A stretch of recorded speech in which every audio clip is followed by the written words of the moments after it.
some of you are meeting me now, I guess, but Darcy McLeod, I'm the member of, the coordinator of member services for Sask Soccer. I started back in December, so I'm new to Sask Soccer as well, but I've got 35 years working in community rec and working with volunteers, volunteer organizations that whole time as well. So I spent a lot of time out in Southeast or East Central Saskatchewan, I guess. So I started the soccer club out in Kenora way back in the 90s. So I've got some familiarity with soccer and setting up a club. So it's a lot different now than it was then. But anyways, so that's who I am. I look after, we'll go through it a bit more because there's some slides that tells us more about who we are, but I'll let Lisa do a quick intro for herself and we'll get to everybody else. Hi, I'm Nisa. I'm the coordinator of registration, and I can't even think what my title is either, Dart. So maybe we should just go to the slides. I just call you registrar. So yeah. And I'm in Saskatoon. Lisa's in Regina. Yeah. Okay, so I kind of do registrations, but I'm on the business side of things too. So kind of dabble in both sides of the organization. So there, can you all see that screen? My screen we choose might be small on your phone, Keely. I apologize, but you'll get this whole thing afterwards so you can have a better look at it as well. Page, same for you. I'm assuming you're on your phone because you're narrow screen on my screen. So anyways, okay, so we're just going to get into this because everybody's got a busy schedule. So who or what is the Saskatchewan Soccer Association? We're the designated sport governing body for soccer in Saskatchewan. We work with Canada Soccer. We're the ones that carry down the FIFA rules and Canada Soccer policies and programs down to the local level in Saskatchewan. We have a board of directors that governs this. They're elected annually, or they have 2-year terms. And so we just had our AGM, so we got a couple new members on there. So those are volunteers as well, all elected at the AGM. And they employ an executive director. I'll show you his picture and tell you what he does in a minute. And he's their staff person, and then he hires the rest of us. So Lisa and I work for him, and his name is Stephen Porter. So yeah, we're made up of regular and associate members. You all are or will be regular members because you're actually providing the sport of soccer in your communities. Associate members, we have 2 ref associations in Regina and Saskatoon, and education institutions are associate members because they don't necessarily provide the game of soccer, but they support the game of soccer. In some cases, universities are at a higher level as well. And our member clubs are different. They're structured differently. They could be communities like yourselves. They could be zones within the cities, or they might be the town council or the rec board that wants to do it. So we work with everybody that wants to actually get soccer going in their community. So we don't really say it's got to be one way or another. So we just work with everybody that way. And all your members are the individual players, coaches, managers, and other personnel, refs, volunteers, and administrators. So that's who your participants are. And of course, you are a member, but they are your members. So, and everybody has to be a member in good standing. And I've got a link there. You can click on that to find a bit more. But essentially, it's renew your membership and pay your fee and make sure your finances are in good order and provide us your minutes of your annual general meeting. We'll talk about that a bit later as well, what that means and what we really need out of that. So, and that's so that you are in good standing. Pretty basic stuff, and I'm pretty sure you all are. Even if you're new, you will be in good standing because you're just starting. So you'd be part of the soccer community. So you guys can read this at your leisure. We don't necessarily have to go through it word by word. A lot of this is going to come right back out to you, but you can participate in sanctioned soccer tournaments. You have a voice at the AGM. You're part of a bigger, larger soccer community, which is also good. The website and registration platform, which we'll get into here in a bit. We have your name, your club name, and a link to your website, excuse me, or your ramp website at the very least on our website. We have you on a map. Your dot is on an actual Google map. People can come and find out where you are. If people want to know if there's soccer in their area, they can look at our map. Of course, the big one is insurance coverage. So that's including your registration fees that you pay Sask Soccer.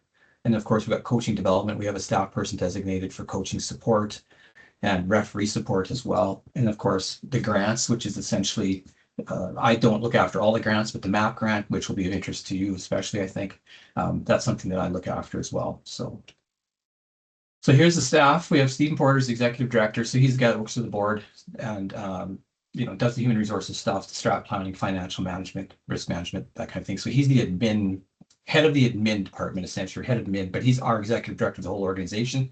He's responsible for the admin. We have somebody else who's responsible for the technical game, the sport of soccer, and I'll get to him in a minute. And then you see Nisa there too. She's a registrar you'll work with her submitting your registrar report of all your participants. and insurance player transfers if you ever get to that point. This is more competitive than elite soccer, tournament sanctioning, those kinds of things. You got myself, member relations, do the awards banquet, that we do every year. The survey and feedback, which some of you, I'm not sure, some of you may have gotten it, but I'm not sure if you would have just recently, but you'll get it in the fall after this outdoor program is done. Jen Wood is our idea coordinator, so that's underrepresented populations that she'll get grants and work with different groups to try to get different programs going, and power chair walking and all ability soccer and those kinds of things. And then Ryan Gibney is the guy that coordinates all of our competitions. So when you get to that higher level stuff, if you pay attention to the grid, you'll see he's the guy that sends out the grid, does the marketing communications. Grid just got sent out today. Some of you may have seen it. And so he does the competition side of sport, coordinating all the competitions. Ashlyn is our coach guru. She's the one who does all the coach certifications. So we have coaching questions, we go to Ashlyn. But I can help you with that as well. I'm essentially your first point of contact, and then I will hand you off to whoever needs it, because I don't know everything. Of course, I've only been here for 4 months, so I don't really know a whole lot. But Ashlyn is the guru of coaching, so that's who does a lot of work with coaching certifications and such. Hassan is the director of soccer, essentially. So we have Stephen, who's the admin guy. Hassan is the soccer guy. Like I call him as the soccer guru. So he's the guy, he's the technical director. So that's what he does. And then you have Octavian Iluta over there. He's the referee education development guy. So when we have referee questions or we have certifications for referees, he's the guy that will set up clinics for your officials and what have you, come out and mentor your officials as well. So we work with him that way. And then these two people, Kelly and Matt, are the managers of our Excel programs. I don't know if it's an accurate reflection, but I call it Team Sask. Essentially, it's the elite teams that manage those teams that represent Saskatchewan at national competitions and such, and do player identification, those kinds of things. So we're going to get into ramp here. Some of you knew that maybe you're just looking to have a club. This is where Nisa, maybe she'll determine how far she wants to get into this. But for those of you who are actually out there doing it, this is a big one for you. So Nisa, I'll turn it over to you. Yeah. So please just ask questions as you have them. I'm really going to kind of just deep dive into ramp as far as you guys take me. There's a lot that goes into ramp. It can be kind of a daunting system. So I don't know how familiar you guys are with it or not. Ramp is the registration system that we use for Saskatchewan soccer, and we mandate all of our clubs to use ramp. So all of your participants, coaches, you may or may not have refs, but all of your coaches, your team managers, if you have those, and all of your players need to be registered in ramp. They need to be registered in ramp for insurance purposes. It'll kind of start to make more sense once I explain how to fill out your registrar reports, which is basically the provincial fee that you guys owe to us for your participants. So everyone needs to use ramp. Do all of you have your outdoor season set up? Does anybody have questions about setting up their 2026 outdoor season? Setting up what? So have you guys taken in registrations for the outdoor season yet? Yeah, our deadline is at the end of this week, so we're in the process of collecting registration forms. Yes. Okay, so you're doing forms. Yeah. So have you guys kind of been in, I'm going to share my screen. Darcy, is that okay if we take it away from you for a minute? Yeah, go ahead. Okay. Okay, so this is like where you guys would log in as clubs. Okay. So is anybody else not familiar with ramp or with this part of it and getting logged in and setting up? Lanigan, I'm pretty sure you guys are. I know that you guys go in and you guys have registrations in there. I think you are probably. Yeah, I just as far as registering kids, as a club, I haven't done any of that. We got a pretty good registrar, but yeah. Okay, so that's kind of probably all set up for you guys. You guys are taking registrations through there. Sorry, was that you, Amy, that was talking to? we don't have anything set up, but we just have right now like kids potentially interested in playing. We actually have quite a few of our kids from our community go to Lanigan to play currently. Okay. So we Okay. were kind of hoping to keep them back in our community if we could. Not anything against Brandon, but we have quite a few, so we would have to still get set up and all of that. Okay, awesome. Yeah. And I mean, you guys can, yeah, it's great that you guys are close and are hopefully you'll be able to set up games, but yeah, go ahead. Sorry, I was going to say, what community are you from? Viscount. Oh, okay. Okay, so we'll have to get you guys in here. So if you're collecting registration forms, that's great, but they're going to have to go into RAMP and they're going to have to register, which is essentially an online form. Like, sorry to interrupt. That's okay. That's what I want you to do. Like individual family will have to go into there, or I can collect all the forms and register them all. So the reason we can potentially discuss but the reason they need to register in RAMP is because there are provincial waivers that need to be signed. And they are all housed in RAMP. So it is going to be important that that they register through RAMP. You can manually enter them. So you can take those registration forms, you can manually enter them. And then I think you can push the waivers out to them.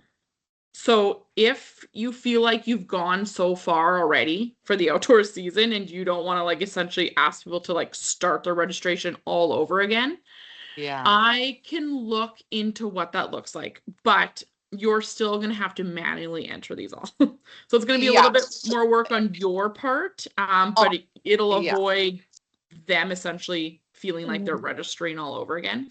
And like I anticipated I thought I was having to do all that, but would it be possible maybe if we just got, once we got all the teams, could we just get them, like if we printed off a waiver form, could we just get them to sign that and then have it sent to you? Or I think there's too many. So I think there's too many. Okay. Yeah, and like it's a little bit lengthy. So I think what the best thing to do is for you to get them all manually put in there, and then what we'll do is we'll push the waivers out to them. And then there's something in RAMP that's called a waiver check, and you'll be able to go in and view who has and hasn't signed those waivers yet. Okay.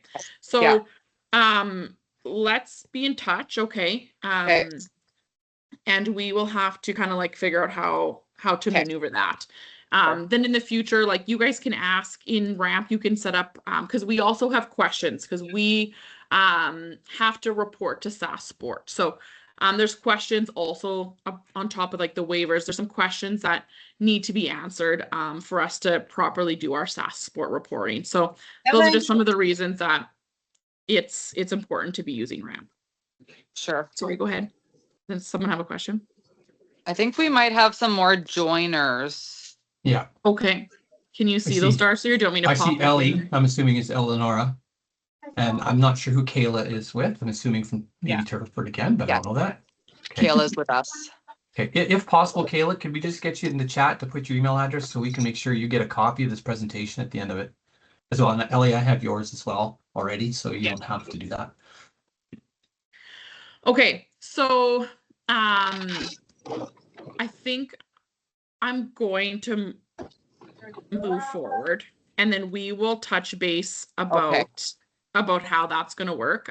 Sure. And then going into next season, essentially, what you're going to do is because you're going to want to make up like packages, which are like the different age groups and that type of thing within RAMP for next year. So, yeah, we can discuss that. Okay. Yeah, for sure. Later. So this is good. You know that needs to happen. Yeah, Does anybody have any questions that like are already set up in RAMP?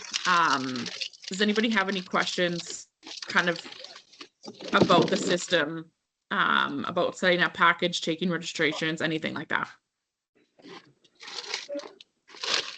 No? Okay, I'm going to go back to I'll let you go back and share your screen there, Darcy. Okay. Back to the presentation. Just for Ellie and Kayla, we are recording this. We're thinking about maybe putting it on the website unless you guys decide you don't want to have it on there. We also might, as staff, go, yeah, we don't want what, maybe we didn't have a good show here either. So at some point, we want to put something like this on the website that other people can just come and watch and maybe get something out of it as well. But it doesn't have to be this one. But we'll decide that by the end of the meeting. But okay, change slide. No, you can stay here for a second. So, Okay. there's also, if anyone needs, help with ramp, you need some troubleshooting, you're kind of in there, you need help, you can reach out to me, at any time. There's also a team ramp app. So that's going to look similar to like your Team Snap, your Team Linked, those types of things. I am not as familiar with the app, but know that there is that capability. So what happens is you have all your registrations in Ramp, you can stick them onto Teams, and then you can push out the Ramp app, like you've probably seen for similar sports. Yeah.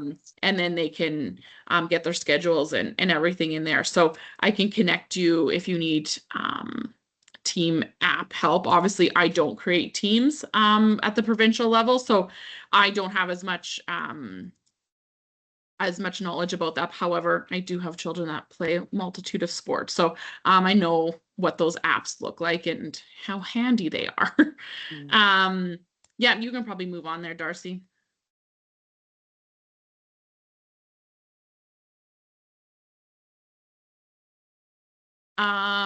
So yeah, this is just, I'm not going to go over this. You guys are probably fairly familiar with these kinds of sport registration systems. So again, if you have questions, you can reach out to me. On the next slide, I think is ramp support. So they are also super easy to contact by phone. You can email them as well, but I've never been on hold for more than 2 or 3 minutes. And they are super knowledgeable and can kind of help you through ramp if you ever needed it. Also inside your ramp, once you guys kind of get logged in there, on your dashboard on the right hand side, there's going to be a link to a very in-depth tutorial to ramp that you can also kind of reference before you reach out to me, or however you decide to do that. If you are just frustrated and need to talk to me, that's okay too.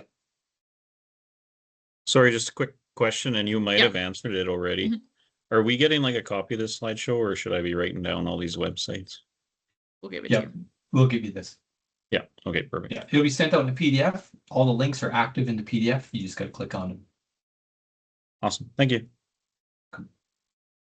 Okay, moving on there. I think this is gonna come into, so these are some super important dates. There's one of our policies that we will stick in here. I don't think it's in here yet, but it's on our website. It's our first policy, member rights and responsibilities. It's a document that, you should refer to very often. It's gonna help you kind of remember these types of dates. Anything else that is kind of in your wheelhouse as members is going to be in that policy. So these are a few things that we want to bring to your attention, just because they are due on the same date of every year. And I'm not going to send out individual emails. I will put them in our newsletter as reminders, but these are super important dates. So beginning in the new year, you guys always need to renew your membership with Saskatchewan Soccer. So that's going to be the annual membership renewal. Again, we have the link in there, but you can find it on the website too under member organizations. And then I think it's under forms, Darcy. That member organizations kind of page on our website is going to house a lot of things for you. So if you can get yourselves there, you can probably kind of find your way around. But that's due. It's $75 every year, and it's due by March 15th. If it's paid after March 15th, it's $150. I know it's easy to forget that date each year, but just make sure you're sending in those membership forms and the payment. So there's kind of 2 parts to it. registrar reports, so those are super, super important. Those are gonna, maybe I just think they're so important because it's my job. But this is how we pull in all of the registration. So for the outdoor season, I always use that as an example because obviously we have way more clubs such as yourselves that participate in the outdoor season compared to the indoor season for soccer. So for the outdoor season, there's 2 reporting dates. The first one is June 7th, which will have all of your registrations from the start of your outdoor season opening until May 31st. If you have any registrations after May 31st, you're going to submit those by September 30th. And those are going to be all your registrations from June 1st to September 30th. So basically, this picture here is an example of what it's an Excel form. And you're just going to write in there. So you can't really see on this, it's super small, but it has like dates of birth and male, female, and non-binary. So you're going to just fill that in essentially. You're going to pull a report off of RAMP, which once you get into RAMP, you'd go to reports, and then that's how you can pull it. If you're small enough club, you might just, know how many 2009 girls you have, 2009 boys. So very easy form to fill out. You're just going to fill that out. It calculates the price, the total that you owe to Saskatchewan Soccer. So you're going to send that form directly to me, and then you're going to send payment via e-transfer, check. You can't do credit card for these ones. So check or e-transfer is how these ones are going to work. So for those 0 to 9-year-olds, it's an $18 fee. Youth and adult is $34. And then for your coaches and team personnel, it's $10 for each of those participants. So this form can be found under member organizations, registrations, and fees. There's 5 different forms, and I only ever have the current one available to click on, just so there's no confusion ever. So right now, if you were to go in there, you're only going to see the March 31st, which is the final indoor registrar report. That's the only one you're going to be able to click on right now because it's the only one that's coming in right now. I'm going to shut that one off and I'll turn on the June 7th one, probably not until probably May. So you can always find it in there. Don't save this form to your computer because the dates of birth are always going to change, right? So it's kind of a moving live document. So just make sure you're not saving it to your computer. If you can't find it, ask me for it. I can send it to you. Does that make sense? Any questions around that?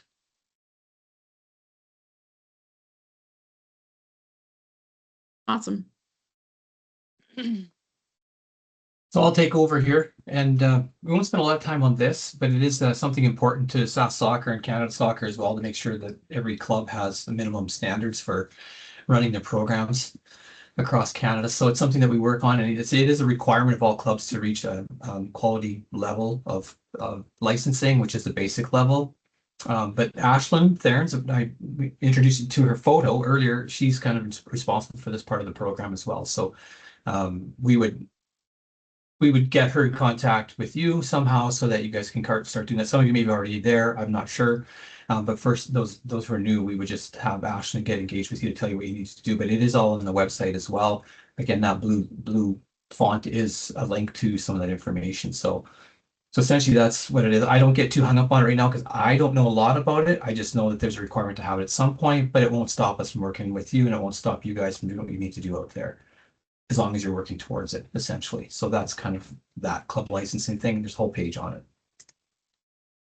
But essentially, this is what we're talking about when we talk about grassroots soccer, which essentially is what I think most of you are looking at starting out, and maybe some of you going a little bit beyond that eventually, but it's about appropriately structured programs for age and stage of progress and development, played on fields with goals and balls, qualified coaches.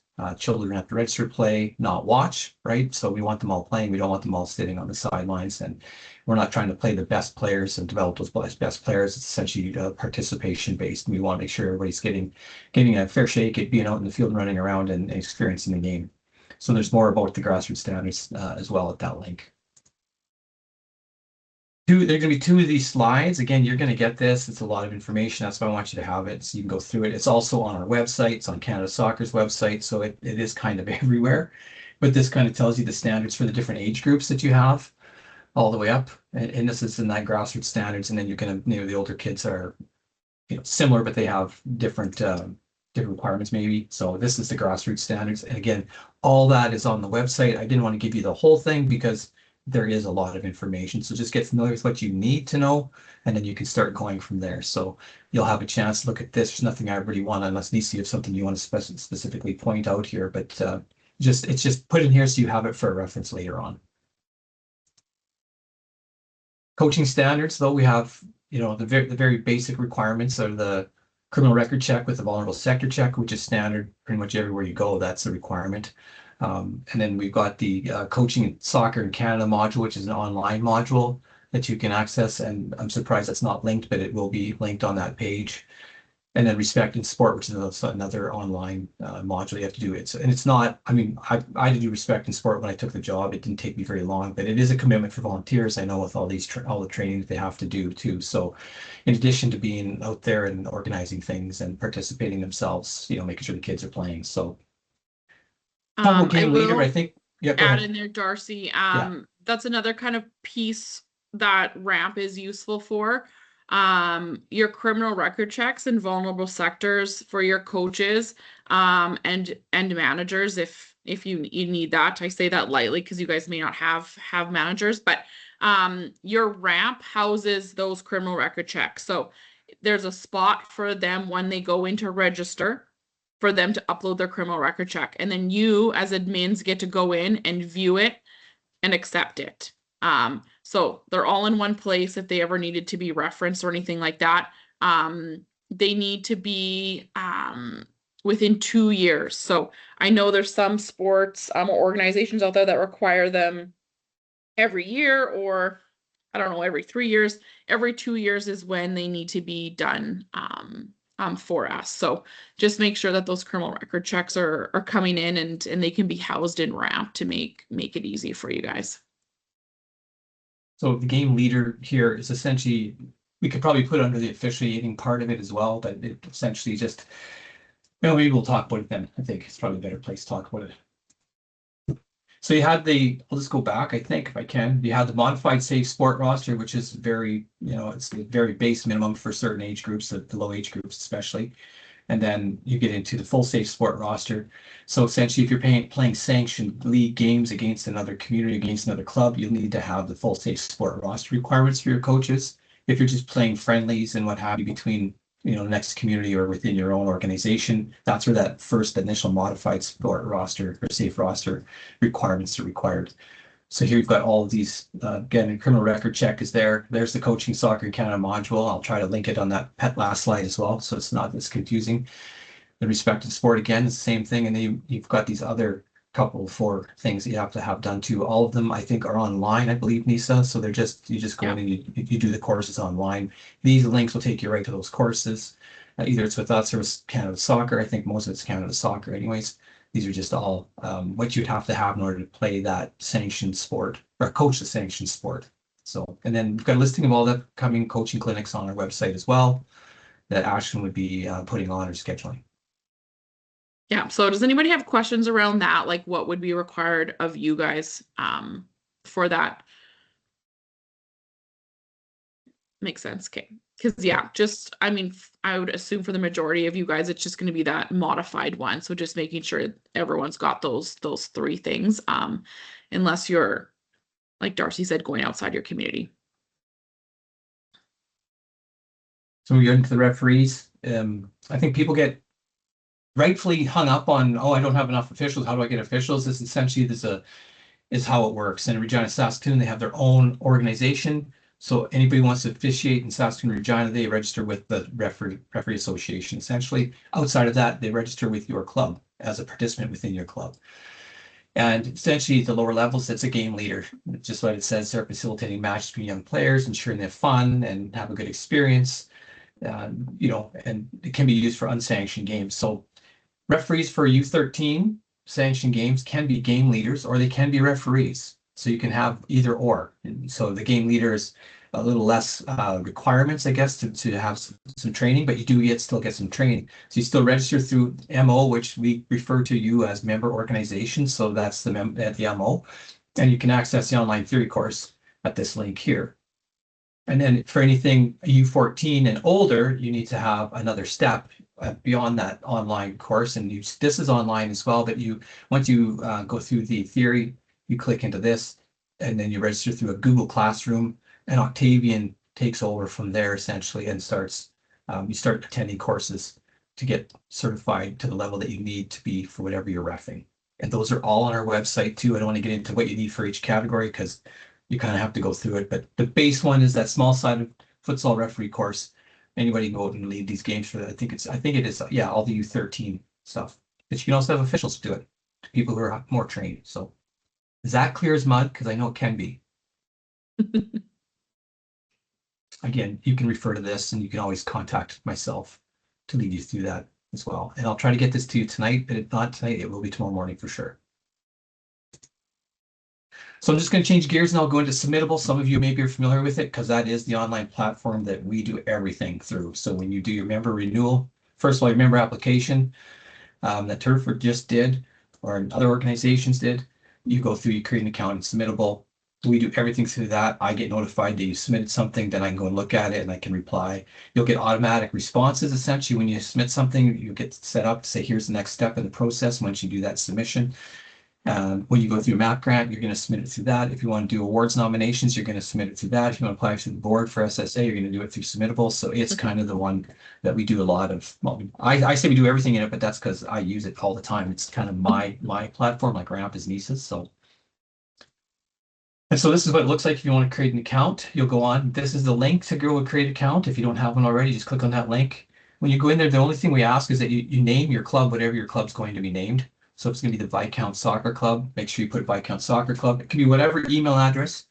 And then next year, when you go to renew your membership and you've all of a sudden have a Viscount Soccer Club at hotmail.com, you can update that email. But whatever email address you use is the one that we'll be replying to. So all the time, it's an automatic reply that goes out. So if people change, emails change, they need to be updated in the system. Otherwise, that email's sitting up there floating in space and we don't know who to talk to, which has happened already this year. So you go there, you create your account, and then you go when you're ready to submit an application for membership or renew your membership, this link will take you to this page that you see here.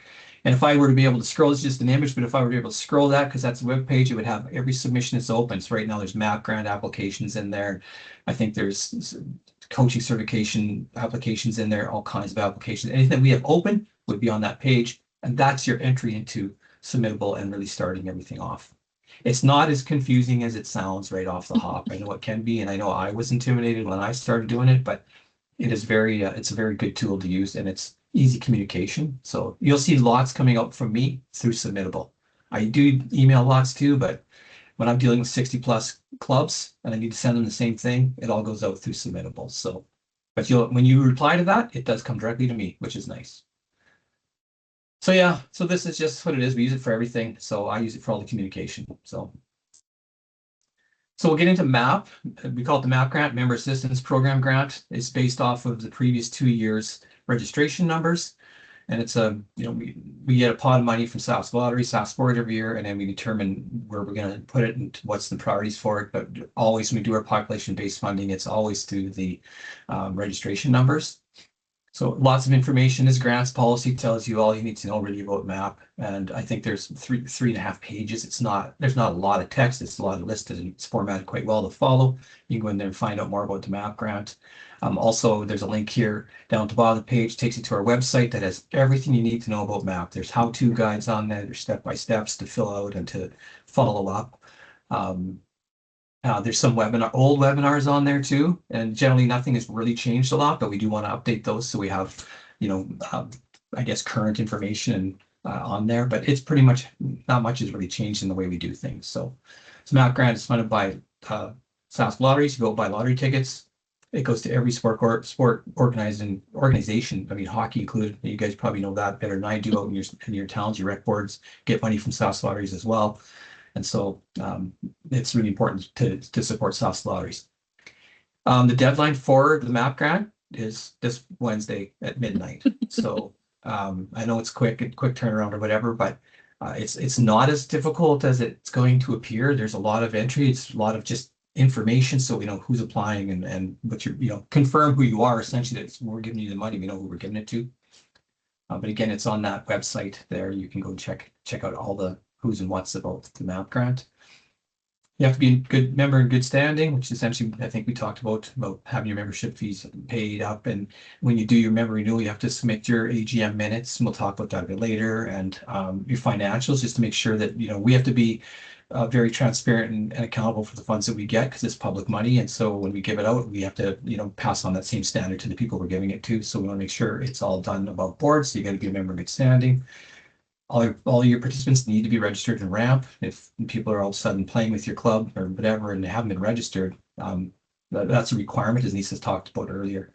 We talked about financial obligations a bit. And then the club licensing thing, again, I'm not getting hung up on it until I really know exactly what's required. But as long as we're working towards having that minimum quality service provider licensing, that's all we look at. So the new clubs, don't worry about it. It's not going to hold you back from doing anything. We'll get you going.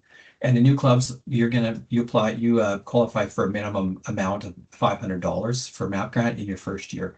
So you'll have that. You still have to apply for it, and you apply for it, get approved for it, you spend it, then you get the money at the end of the year. So in December, after you do your follow-up, that's when the money comes back to you.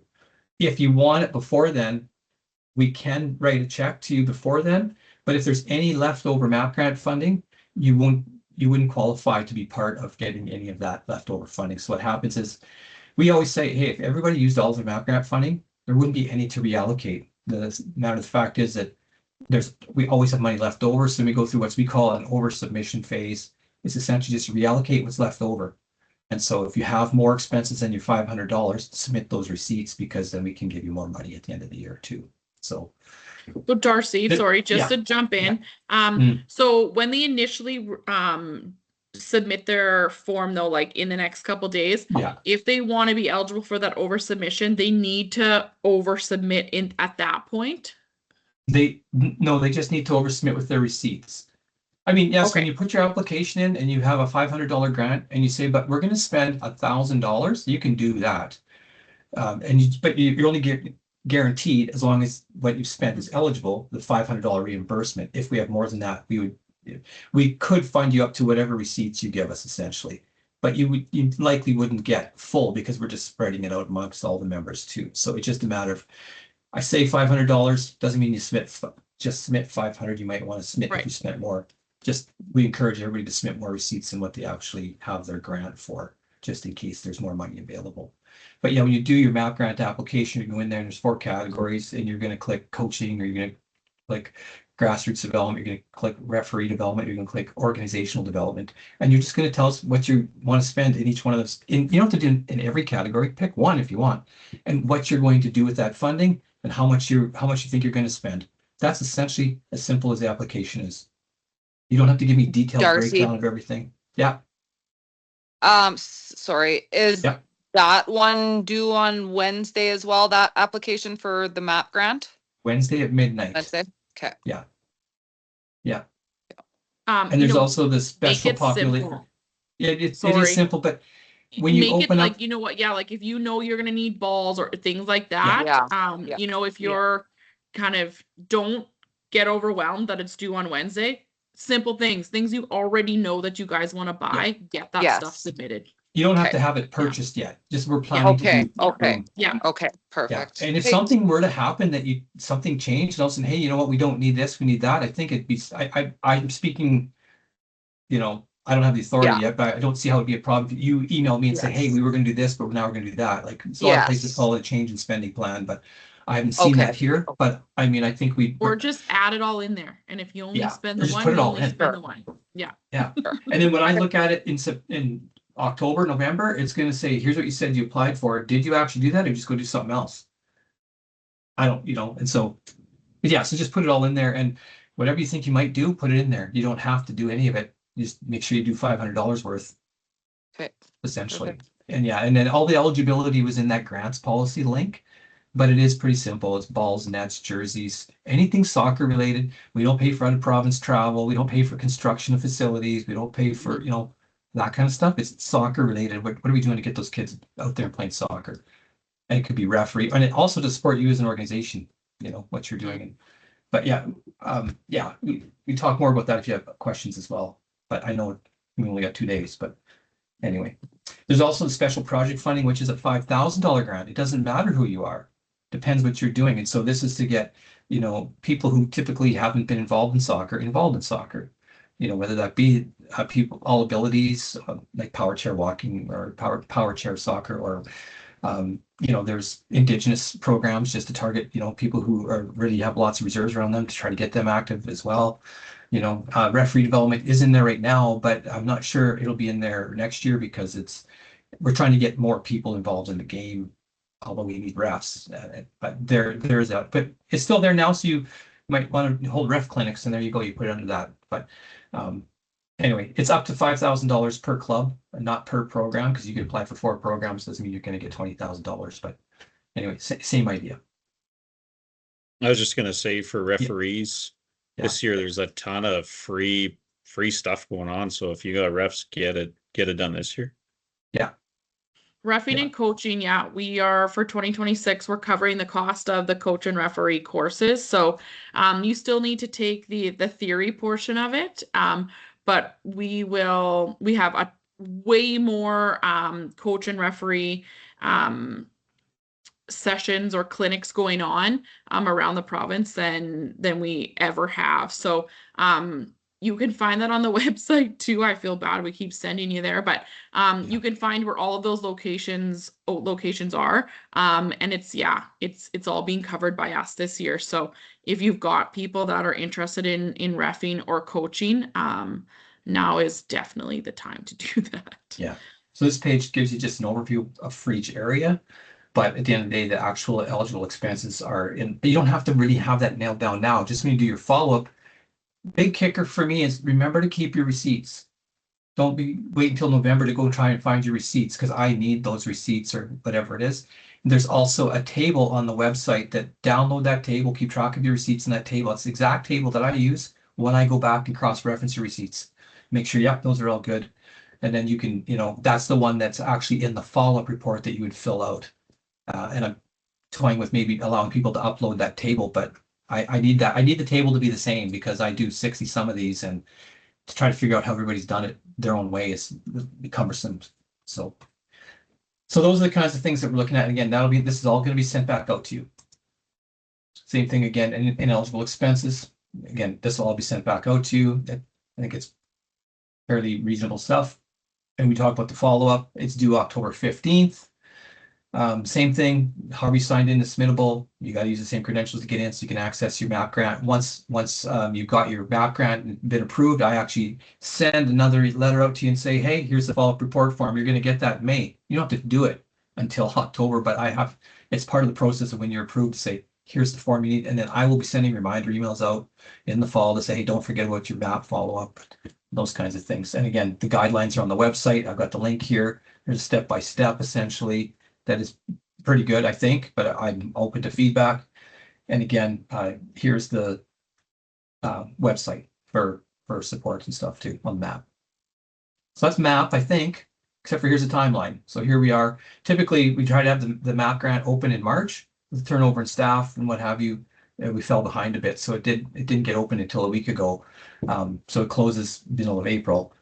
And then we have to review them all, make sure that everybody's eligible, that the things they've submitted are actually eligible and all that, and then let us go out and say you're approved.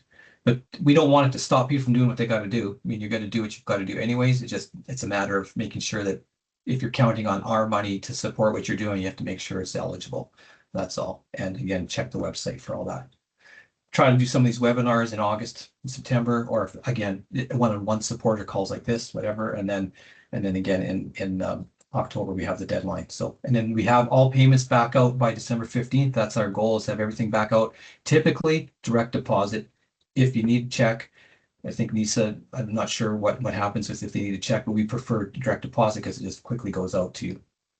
Yeah, it's either way. I mean, it's going to go out December 15th. Obviously, direct deposit, you're going to get a lot quicker than a check in the mail, but we will have those payments sent out December 15th. Yeah. Could be earlier if we get everything done earlier, but our goal is December 15th at the latest. So here I talk a bit about nonprofit because I think some people, especially maybe out in rural communities, smaller communities, volunteers are doing everything. What do you mean I got to be a registered nonprofit? We're not asking anybody to become a registered nonprofit. Go ahead, do it if you want to do it. We just want to make sure that everything's being done in a transparent, accountable way. You're accountable and transparent to your parents, to us as your funder for MAP grants, whatever else, and making sure that decisions are made and people have an opportunity to provide feedback. So essentially, that's when I refer to an AGM or an annual general meeting, that's what I'm looking for. I'll go to the next slide. You can come back to this one and have a look at it. But essentially, either have elected board of directors or you just have a community leadership group is what we call it. People who just want those kids to get out and play. Great. We love that too. But we still want to make sure that everybody's doing things in an accountable, transparent way. Just not one person going out and doing whatever they want and everybody else is upset. We're giving them money to do it. So essentially that's what it is. And I've just put a website on if anybody wants to go and find out what you got to do to become a registered nonprofit. You just go through this public. That's a good one. It's not the only one, but they have really good resources on there as well. So that's when I talk about AGM minutes. I've had a lot of emails that say, hey, I don't have AGM, and well, here's how it works. So we do have some private businesses that are members as well, and they don't have to hold AGM. But they have other things that they can provide us. So, and then of course your financials. So those are the two kickers at membership renewal time, for the most part, to make sure that you're in. That's what I look at to make sure we're in good standing. And then when I ask for your AGM minutes, it's your last one. Well, we don't have one coming until end of March, or maybe it doesn't matter. You give me last year's when you had it. So. And I've had them with pictures taken of minutes. I've had all kinds of documents. It matters not to me. I just want to know that it happened. Just wanted to talk a bit about futsal because I think it's something that might be interesting in communities where they don't have those great big indoor soccer facilities to play soccer year round. But this is something that's done in gymnasiums. So I put this video in here. You can click on it. It talks about what is futsal. It just talks about it being played in the gym. It's kind of adapted some rules from basketball and hockey and handball and water polo. They change on the fly. There's no restrictions on how many times you can change. And I learned so much just by putting this in here this afternoon, to be honest, about it. And so it's just a bit different game. But most communities have a gymnasium, and so it's 5-on-5. So it doesn't take a lot of players to play. It's more skill development because you're handling ball in small confined spaces. So the skills, if you go on, there's another link here, I think on the next page, they talk about some of these, whoops, I didn't want to do that. They talk about these big names in soccer, how they start out futsal. That's how they start out, and they actually prefer it to soccer. But so just some information about futsal. It's just another option to do maybe in the wintertime. I know hockey's a big thing too, and other volleyball, basketball, other sports, but it can be played in a gymnasium. And the ball is smaller, it's heavier, so it doesn't bounce. So you're not really heading the ball. You're using your feet mostly, right? So, which is really good for skill development. So this just goes through a bit of the rules. There's the Saskatoon Futsal League here in Saskatoon. So I did borrow this information from them and a little bit from Wikipedia to talk about futsal. And so there's a link to our website up here. I think I had Saskatoon Adult Soccer, the league clicked as a link here somewhere, but essentially it was just a bit, there it is there if you want to learn more about futsal itself. So this is the rules that Saskatoon's Futsal League uses in their league. So it is something, just another thing to consider. Not that you're busy enough already out there, but it's just something else to consider from a soccer development perspective. I mean, this is probably going to play when I click again, but I'm going to try not to have it play. Communication, the grid came out today. It essentially goes to people who are organizing their clubs. This speaks to them. If you want to know what's going on, if you need reminders about when to do what, the grid will have it. We send all that stuff out, membership renewal deadlines, MAP grant deadlines, clinics that are coming up. Everything is in there. And then we also talk about the good things that have been happening out with our programs across the province. And then everyone's game is the one that goes out to parents as well. Everybody gets that one. So it's just kind of an all-inclusive thing. So I think that was it in a nutshell, a really big nutshell, but the nutshell is actually a lot bigger than that. And so the website has actually got lots of good information. That's why I'm going to send this to you, because I know it's a lot of information. Go and click through it. You have questions. I'm going to go and add Nisa's contact info is in there on that one page. But I'm going to put mine and hers both on the cover page of this, so it's very clear. You don't have to go searching for us if you need to have questions. I call Nisa the ramp guru. I guess I would be the submittable map grant person, but so we're both very willing to help you along if you need help as you go. And apologize, I know it's drinking from a water hose, but the water hose could have been a lot bigger, believe me. Do you have any questions? If not tonight, by all means, whenever. Email, call. And if you have any suggestions for this presentation, I'm open to that as well. I want to make it better for everybody. So Actually, I do have one question. sure. And I'm just curious, and maybe as a club we already know this, but if we have like a home tournament with local communities, do we have to set anything like that up through Sask Soccer? Yes, you do. So that falls into my wheelhouse again. So I do all of the tournament sanctioning. So I know you might not want to call it a tournament. Maybe it's a festival day or whatever that might look like. It still needs to be sanctioned.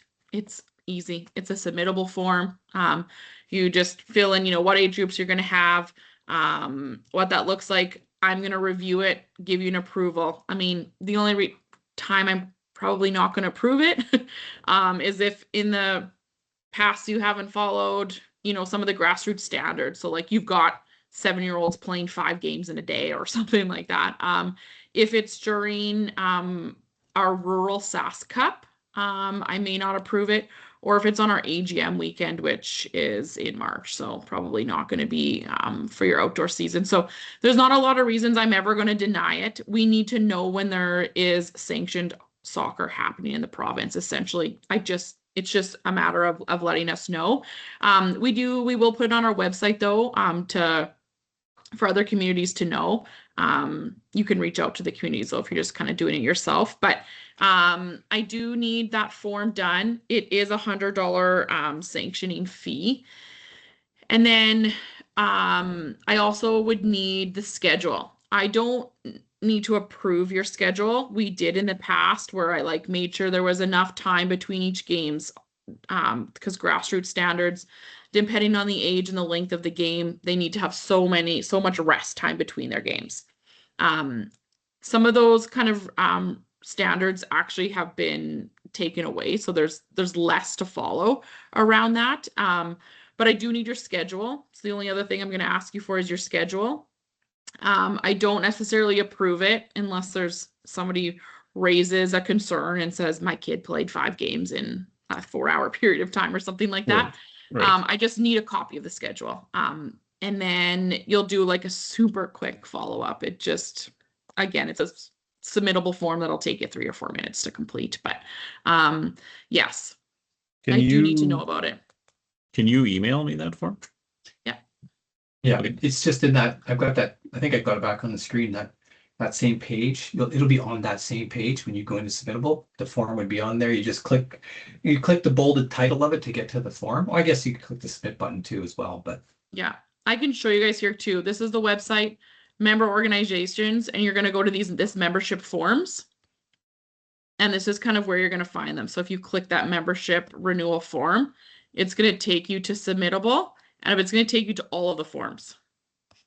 And then you'll just choose which one you want. So the tournament sanctioning form is right here. Oh, your okay. 2026 membership renewal is there.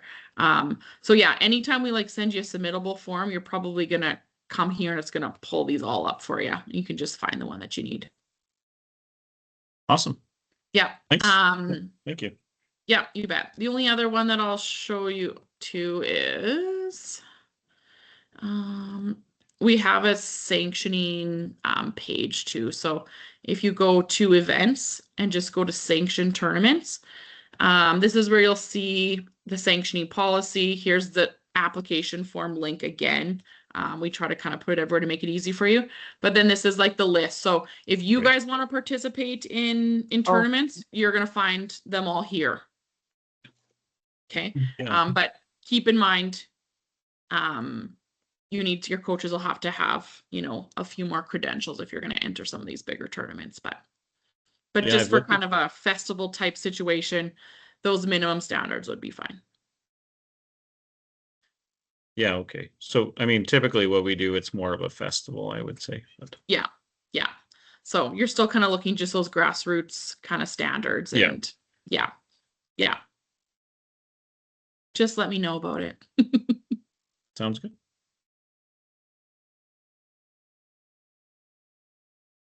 Any other questions, or if anybody wants to stay on the call, you're welcome to stay and we can kind of go through anything else that you need.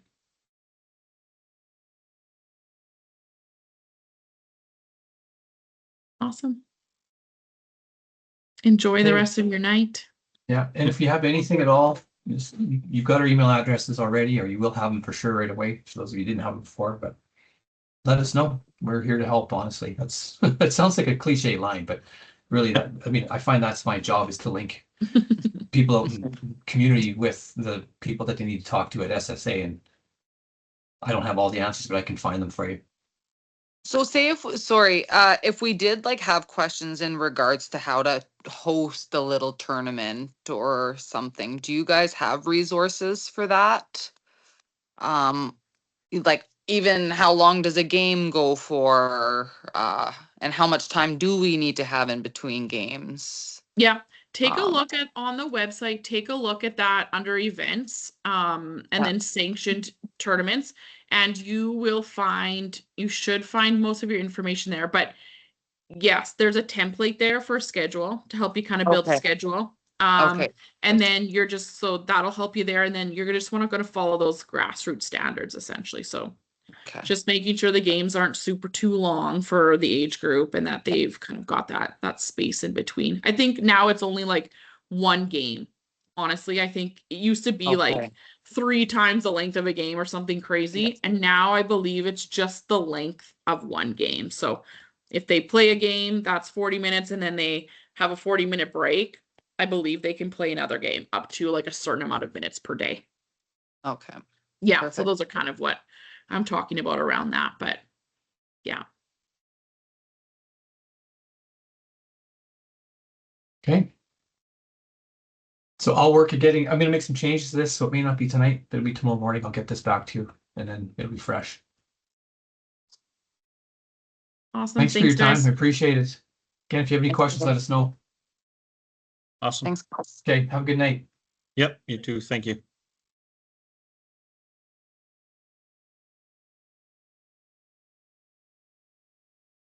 Did it.